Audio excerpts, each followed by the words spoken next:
Hello friends, നമസ്കാരം. നമ്മുടെ Kerala T V സീരിയലിലേക്ക് എല്ലാവർക്കും സ്വാഗതം.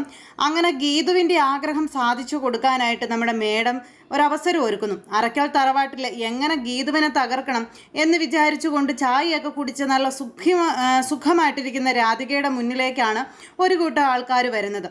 അവരാണെങ്കിൽ ഗീതുവിനെ പൊന്നാട എണീക്കാൻ വന്നതാണെന്നും കൂടെ കേട്ട് കഴിഞ്ഞപ്പോഴത്തേക്കും രാധികയ്ക്ക് ഭയങ്കര കലിപ്പ്. രാധികയ്ക്ക് പിന്നെ ദേഷ്യത്തോട് ദേഷ്യമാണ്. അപ്പോൾ അയ്യപ്പേട്ടനാണെന്നുണ്ടെങ്കിൽ ഇവരെല്ലാവരെയും വിളിച്ചുകൊണ്ട് വന്നു. അത് കഴിഞ്ഞപ്പോഴത്തേക്കും രാധികയുടെ മുന്നിൽ വെച്ച് ഗീതുവിനെ ഇങ്ങോട്ട് വിളിച്ചുകൊണ്ട് വരാനൊക്കെ ആയിട്ടുള്ള ഒരു ഭയങ്കരമായിട്ടുള്ള ഒരു താല്പര്യം കാണിക്കുന്നത് രേഖയാണ്. രേഖ അങ്ങനെയൊക്കെ കാണിക്കുന്നത് കണ്ടു കഴിഞ്ഞപ്പോഴേക്കും ഭയങ്കരമായിട്ട് ദേഷ്യപ്പെട്ട് വരുണും അതുപോലെ തന്നെ തൊട്ടരികിലുണ്ട്. നിനക്കിത് എന്തിൻ്റെ കേടാണെന്നൊക്കെ ചോദിച്ചുകൊണ്ട് വരുൺ അടുത്തുണ്ട്. പിന്നെ ഗീതുവിന് ഇത്രയും നല്ലൊരു അവസരം കിട്ടുമ്പോൾ നമ്മളായിട്ടത് മാറ്റിക്കളയാൻ പറ്റുമോ എന്നൊക്കെ ചോദിച്ചുകൊണ്ട് അതിനും മറുപടിയായിട്ട് നമ്മുടെ രേഖ ശരിക്കും അങ്ങോട്ട് എന്താ പറയുന്നത്, ശരിക്കും അറിഞ്ഞങ്ങ് വിളയാടും അവിടെ. അത് കഴിഞ്ഞ് രേഖ വേഗം തന്നെ ഗീതുവിൻ്റെ അടുത്തേക്ക് കയറി ചെന്നു. ഗീതുവിനോട് കാര്യം പറഞ്ഞു. നിന്നെ പൊന്നാട അണിയിക്കാൻ കുറച്ച് പേര് വന്നിട്ടുണ്ടെന്ന്. പൊന്നാട അണിയിക്കാൻ കുറച്ച് പേര് വന്നിട്ടുണ്ടെന്നോ? ആ അതെ, എന്തായാലും അന്ന് മുടങ്ങിപ്പോയ ആ ഒരു ചടങ്ങ് ഇന്ന് രാധികാമ്മയുടെയും വരുണേട്ടൻ്റെയൊക്കെ മുന്നിൽ വെച്ച് ഈ തറവാട്ടിൽ വെച്ച് തന്നെ നടത്താൻ പോവുകയാണെന്നൊക്കെ പറഞ്ഞപ്പോഴേക്കും നമ്മുടെ ഗീതുവിനെ അത് ഒട്ടും വിശ്വസിക്കാൻ പറ്റിയില്ല. കാരണം തൊട്ട് മുമ്പ് മേഡം വിളിച്ചു വെച്ചതേ ഉള്ളൂ നിൻ്റെ ആഗ്രഹം, അതും രാധികയുടെ മുന്നിൽ വെച്ച് തന്നെ നിന്നെ പൊന്നാട ഞാൻ അണിയിക്കണമെന്നുള്ള ആഗ്രഹം, അത് സാധിച്ചു തന്നാൽ പോരേന്ന്. അപ്പോഴും ഗീതുവിന് മനസ്സിലായില്ല എങ്ങനെ ഏത് രീതിയിൽ. വേറെ ആൾക്കാരൊക്കെ വന്നുവെന്ന് കരുതി എങ്ങനെയായിരിക്കും ആ ഒരു പൊന്നാട അണിയിക്കൽ ചടങ്ങ് നടത്തുന്നത്, എന്തായിരിക്കും മേഡം ഉദ്ദേശിച്ചിരിക്കുന്നതെന്നൊക്കെ ഇങ്ങനെ ഗീതു നിന്ന് ആലോചിക്കുമ്പോൾ, ഗീതു നീ എന്താ ആലോചിച്ചുകൊണ്ട് നിൽക്കുക, നീ വേഗം ഒന്ന് വന്നേ, ഇനി ആലോചിക്കാനൊന്നും സമയമില്ല, അവരെല്ലാവരും നിന്നെ അവിടെ വെയിറ്റ് ചെയ്ത് നിൽക്കുക, നീ വേഗം വരാൻ പറഞ്ഞു. അങ്ങനെ നമ്മുടെ ഗീതു ഇപ്പോൾ വരാൻ രഹേച്ചി എന്ന് പറഞ്ഞുകൊണ്ട് വേഗം തന്നെ റെഡി ആയിട്ട് അങ്ങനെ അങ്ങ് താഴേക്ക് ഇറങ്ങി ചെല്ലാൻ തുടങ്ങുമ്പോൾ അയ്യപ്പേട്ടൻ ചെന്ന് ഗോവിന്ദനോട് കാര്യം പറയാം, ഗീതു കുഞ്ഞിനെ പൊന്നാട അണിയിക്കാൻ വേണ്ടി ആൾക്കാർ വന്നിട്ടുണ്ടെന്ന്. എന്തൊക്കെ അയ്യപ്പേട്ട ഈ പറയുന്നത്? ഗീതുവിനെ പൊന്നാട അണിയിക്കാൻ ആൾക്കാർ വന്നിട്ടുണ്ടെന്ന്? ഏത് ആൾക്കാർ? എൻ്റെ പൊന്നു കുഞ്ഞെ, ആ പ്രസിഡന്റ് സ്ഥാനത്തേക്ക് നമ്മുടെ ഗീതു അല്ലേ ഇപ്പോൾ തിരഞ്ഞെടുക്കപ്പെട്ടിരിക്കുന്നത്. അപ്പോൾ ആ ഗീതുവിന് പൊന്നാട അണിയിക്കാൻ വേണ്ടിയിട്ടാണ് എത്ര പേരാ വന്നിരിക്കുന്നതെന്നറിയോ? കുഞ്ഞൊന്ന് താഴേക്ക് വന്ന് നോക്കാൻ പറഞ്ഞു. അപ്പോഴേക്കും നമ്മുടെ ഗോവിന്ദൻ അത്ഭുതത്തോടു കൂടി ഇങ്ങനെ നോക്കൂ, ഇതൊക്കെ എങ്ങനെ സംഭവിക്കുന്നു എന്നുള്ളൊരിതിൽ. ഈ സമയത്ത് രാധികയാണെങ്കിൽ തൻ്റെ വിദ്വേഷവും അതുപോലെ ഇഷ്ടക്കേടും എല്ലാം ഇവരുടെ എല്ലാം മുന്നിൽ വെച്ച് ഇങ്ങനെ പ്രകടിപ്പിക്കുന്നുണ്ടേ. അപ്പം രാധിക ആരും മൈൻഡ് ചെയ്യുന്നു. അപ്പം രാധിക അമ്മായിയമ്മ, ഗീതു മരുമകൾ. അമ്മായിയമ്മയുടെ സ്ഥാനം മാറിയപ്പോൾ മരുമകൾ ആ സ്ഥാനത്തേക്ക് വന്നെന്ന് കരുതിയാൽ സന്തോഷിക്കുകയല്ലേ വേണ്ടത് എന്നാണ് അവർ ചോദിക്കുന്നത്. നല്ല അമ്മായിയമ്മയും മരുമകളും ആണെന്നുള്ള കാര്യം അവർക്കറിയില്ലല്ലോ. അങ്ങനെ രാധികയെ ശരിക്കും പെടുത്തിയിട്ടിരിക്കുക. രാധികയ്ക്ക് മിണ്ടാൻ കഴിയുന്നില്ല. അപ്പോഴേക്കും നമ്മുടെ ഗീതു താഴേക്ക് ഇറങ്ങി വന്നു. ഗീതു ഇറങ്ങി വന്നപ്പോൾ എല്ലാവരും ഗീതുവിനെ കണ്ടു. ഗീതുവിനോട് കുറേ കൺഗ്രാറ്റ്സ് ഒക്കെ പറഞ്ഞു. അത് കഴിഞ്ഞ് അന്ന് നടക്കാതെ പോയ ചടങ്ങ് ഇന്ന് നടത്താനാണ് വന്നതെന്നുള്ള കാര്യങ്ങൾ വിശദീകരിച്ച് ഗീതുവിനോട് പറയാം. അപ്പോൾ ഗീതു ചോദിച്ചു, എന്താ ഒരു മുന്നറിയിപ്പില്ലാതെ പെട്ടെന്ന് വന്നതെന്ന് ചോദിച്ചപ്പോൾ അത് പിന്നെ ഇന്ന് തന്നെ ഈ ചടങ്ങ് നടത്തണമെന്നുള്ള ഒരു കാര്യങ്ങൾ തീരുമാനത്തിലായിരുന്നു, അതുകൊണ്ടാണ് ഞങ്ങൾ വന്നത്. അപ്പോൾ ഗീതു മേഡം ഞങ്ങളോട് സഹകരിക്കണം തുടങ്ങിയ കാര്യങ്ങളൊക്കെ പറയുക. അപ്പോൾ അത് കേട്ട് കഴിയുമ്പോൾ ഗീതു പറഞ്ഞു, ഞാൻ എന്തിനാണ് നിങ്ങളോട് സഹകരിക്കാതിരിക്കുന്നത്, എനിക്ക് സന്തോഷമുള്ളൂ, കാര്യങ്ങളൊക്കെ നടന്നോട്ടെ എന്ന് ഗീതുവും പറഞ്ഞു. അപ്പോൾ ഗീതു അത് പറയുകയും ചെയ്തു.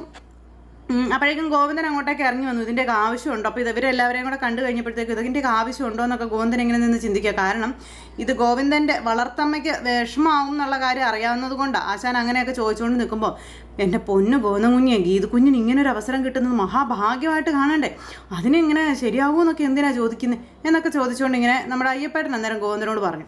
അങ്ങനെ ഇവർ ഈ കാര്യമെല്ലാം സംസാരിച്ചു. അങ്ങനെ സംസാരവും കാര്യങ്ങളൊക്കെ അവിടെ സംഭവിച്ചുകൊണ്ടിരിക്കുന്ന സമയത്ത് വീട്ടുമുറ്റത്തേക്ക് അടുത്ത വണ്ടി വന്ന് നിർത്തി.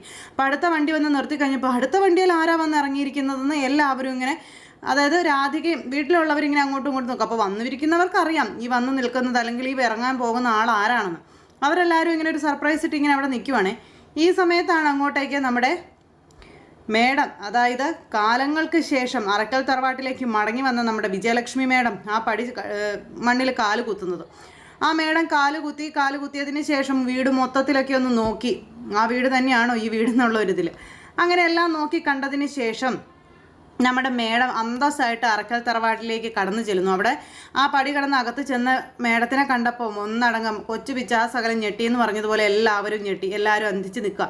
ഗീതു വണ്ടറടിച്ച് നിൽക്കുവാണ് മേഡത്തിനെ കണ്ടപ്പോൾ. മേഡം അറയ്ക്കൽ തറവാട്ടിൽ വന്ന് നിൽക്കുന്നു, ജയിച്ചു എന്നുള്ളൊരിതിൽ. അങ്ങനെ മേഡം വന്ന് നിൽക്കുമ്പോൾ മേഡം എവിടെയോ എന്ന് ചോദിച്ചു ഗീതു. എന്താ, ഞാൻ പൊന്നാട അണിയിക്കേണ്ട ആൾ ഈ വീട്ടിലല്ലേ, അപ്പോൾ പിന്നെ ഇവിടെ വന്നാലേ പറ്റുള്ളൂ, ഇവിടെ വന്നല്ലേ എനിക്ക് പൊന്നാടി അണിയിക്കാൻ പറ്റുള്ളൂ എന്നും പറഞ്ഞു. പിന്നെ നിങ്ങളുടെ എല്ലാവരുടെയും സാന്നിധ്യത്തിൽ നിന്നെ പൊന്നാടി അണിയിക്കാൻ പറ്റുന്നത് തന്നെ വലിയ കാര്യമല്ലേ എന്നൊക്കെ പറഞ്ഞു നമ്മുടെ മേഡം ഇങ്ങനെ ഗീതുവിനെ പൊന്നാട അണിയിക്കുന്നു. അവരൊക്കെ പൊന്നാട എടുത്ത് കൊടുക്കുന്നു, പൊന്നാട അണിയിക്കുന്നു, പിന്നെ കൈ കൊട്ടുന്നു. ഗോവിന്ദൻ ഇതൊക്കെ കണ്ട് പേടിച്ച് വിറച്ചിങ്ങനെ നിൽക്കുക. അപ്പം മേഡം വന്ന കാര്യം നല്ല അന്തസ്സായിട്ട് മേഡം അങ്ങ് നടത്തി. അങ്ങനെ രാധികയുടെ മുന്നിൽ പറഞ്ഞ വാക്ക് പെണ്ണുങ്ങളെ പോലെ, നട്ടലുള്ള പെണ്ണുങ്ങളെ പോലെ നിവർന്ന് നിന്ന് നടത്തിയേച്ച് നമ്മുടെ മേഡം അങ്ങ് പോകുവാണ്. ആ സമയത്ത് കുറച്ച് ഡയലോഗുകളൊക്കെ മേഡം ഇറക്കി. അതും രാധികയ്ക്കിട്ട് കുത്തുന്ന രീതിയിൽ തന്നെയാണ്. അങ്ങനെ ആ ഒരു സംസാരം എല്ലാം കഴിഞ്ഞതിന് ശേഷം നമ്മുടെ മേഡം അങ്ങ് ഇറങ്ങിയപ്പം രാധിക മേഡത്തിൻ്റെ പിന്നാലെ ചെന്നിട്ട് നീയാണ് ഗീതുവിനെ എൻ്റെ നേർക്ക് ഇളക്കി വിടുന്നത് എന്നുള്ള കാര്യമൊക്കെ എനിക്ക് നന്നായിട്ട് അറിയാമെന്ന് പറഞ്ഞു. നീ ഈ ചെയ്യുന്നതെല്ലാം നിനക്ക് നാശത്തിനാണെന്നും നിന്നെ കൂട്ടുപിടിക്കുന്ന ഗീതുവിന് അറിയില്ല ഗീതുവിന് ഇനി വരാൻ പോകുന്ന ആപത്ത് എന്താണെന്ന്. നീ അറിഞ്ഞു വെച്ചുകൊണ്ട് എന്തിനാ ഗീതുവിൻ്റെ ജീവിതം തൊലയ്ക്കുന്നത് എന്നിങ്ങനെ ചോദിക്കുവാണ്. അത് കേട്ട് കഴിഞ്ഞപ്പോൾ നിനക്ക് നാണമില്ലേ എന്നോട് ഇങ്ങനെ സംസാരിക്കാനെന്ന് നമ്മുടെ മേഡം ചോദിച്ചു.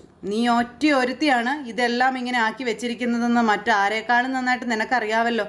നീ ഓരോന്ന് കാണിച്ചു കൂട്ടാൻ വേണ്ടി ഗീതുവിനെ കൂട്ടുപിടിക്കുന്നത് വെറുതെയാണെന്ന് പറഞ്ഞപ്പോഴാണ് നീ ചെയ്തു കൂട്ടിയ കാര്യങ്ങളും നീ തകർത്തിട്ടുള്ള കുടുംബങ്ങളുടെയും കഥ ഞാൻ പുറത്തു വിട്ടാൽ നീ ഈ ഭൂമി പിളർന്ന് ഈ മണ്ണിലൊന്നും നീ നിൽക്കില്ല, മറിച്ച് ഈ ഭൂമി പിളർന്ന് നീ പാതാളത്തിലേക്ക് പോകും. എന്താ ഞാനത് ചെയ്യണോ?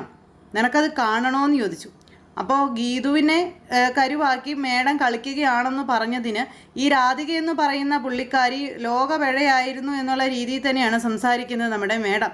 ഒരുപാട് കുടുംബങ്ങൾ നശിപ്പിച്ചു, ഒരുപാട് കുഞ്ഞുങ്ങൾക്ക് അച്ഛനില്ലാതാക്കി, അല്ലെങ്കിൽ ആ ഒരു മൈൻഡിലുള്ള സ്ത്രീ ആയിരുന്നു രാധികയെന്ന് നമ്മുടെ മേഡം പറയാതെ പറയുന്നു. അപ്പോൾ ഒരു എന്താ പറയുന്നത്, ഒരു അഴിഞ്ഞാട്ടക്കാരി ആയിരുന്നു എന്ന് തന്നെ. അങ്ങനെയുള്ള രാധിക ഇപ്പം ഇവിടെ വല്യമ്മയായിട്ട് ഇങ്ങനെ നിൽക്കുന്നുണ്ടെങ്കിൽ അത് മറ്റുള്ളവരുടെ ഔദാര്യമാണെന്നുള്ള രീതിയിൽ തന്നെ നമ്മുടെ മേഡം സംസാരിക്കാം. നമ്മുടെ വിജയലക്ഷ്മി മേഡം അത് പറയുന്നത് കേട്ടപ്പോഴത്തേക്കും രാധികയുടെ മുഖം പോയൊരു പോക്കൊക്കെ ഒന്ന് കാണണം. കാരണം ഞെട്ടിപ്പോയി. ഇനി എങ്ങാനും തൻ്റെ അഴിഞ്ഞാട്ടത്തിൻ്റെ വീരഗാഥ അല്ലെങ്കിൽ കഥ എങ്ങാനും ആരോടെങ്കിലും എന്തെങ്കിലുമൊക്കെ പറഞ്ഞാൽ, അല്ലെങ്കിൽ ഗീതുവിനോട് മേഡം പറഞ്ഞാൽ അവിടെ തീർന്നു രാധിക എന്ന് പറയുന്ന വൻ വൃക്ഷം കടപുഴകി വീഴുമെന്നുള്ള കാര്യം അറിയാം. അപ്പം അവിടെ ആ ഒരു സംസാരത്തിലൂടെ രാധികയുടെ അഹങ്കാരം കുറച്ച് നേരത്തേക്ക് രാധിക സ്റ്റോപ്പ് ചെയ്തു, അല്ലാണ്ട് നിവർത്തിയില്ല അതുകൊണ്ട്. അപ്പോൾ അങ്ങനെ രാധിക എന്ന് പറയുന്ന അവളുടെ കുത്തഴിഞ്ഞ ജീവിതത്തെക്കുറിച്ചുള്ള കഥ നമ്മുടെ വിജയലക്ഷ്മി മേഡം വെളിപ്പെടുത്താനുള്ള എല്ലാ സാഹചര്യങ്ങളും ഒരുങ്ങി വരുന്നു. ഈ സമയത്ത് ഗീതുവാണ് വിജയലക്ഷ്മി മേഡത്തിനെ വിളിച്ചു വരുത്തിയത് എന്നുള്ള ഒരു ധാരണയിൽ നമ്മുടെ ഗോവിന്ദൻ ഇങ്ങനെ അതിനോട് പ്രതിഷേധിച്ചൊക്കെ ഇങ്ങനെ നടക്കുന്നു. ഇനിയിപ്പോൾ അടുത്തത് രാധിക പറയുന്ന നോണം മുഴുവൻ ഗോവിന്ദൻ കേൾക്കും. അതിനുശേഷം ഗീതുവിനോട് സംസാരിക്കാൻ വരും. പിന്നെ അവിടെ നിന്ന് കയറി പോകണമെങ്കിൽ ഗീതു കിടന്ന് പരിശ്രമിക്കേണ്ടി വരും. അപ്പോൾ അങ്ങനെയൊക്കെയുള്ളൊരു സൂപ്പർ ഹിറ്റ് വിശേഷമായിട്ട് നാളത്തെ നമ്മുടെ കഥ വരുന്നുണ്ട്. അപ്പോൾ എല്ലാവരും കാണണം, ആരും തന്നെ മിസ് ചെയ്ത് കളയരുത്. എല്ലാവർക്കും നല്ലൊരു ദിവസം ആശംസിക്കുകയാണ്. എല്ലാവരുടെയും സപ്പോർട്ടിനും സ്നേഹത്തിനും ഒത്തിരി നന്ദി അറിയിക്കുന്നു. സൂപ്പർ ഹിറ്റ് കഥകളുമായി കാണുന്നത് വരെ എല്ലാവർക്കും നന്ദി. Thank you. See again. Take care. Bye bye. Good night.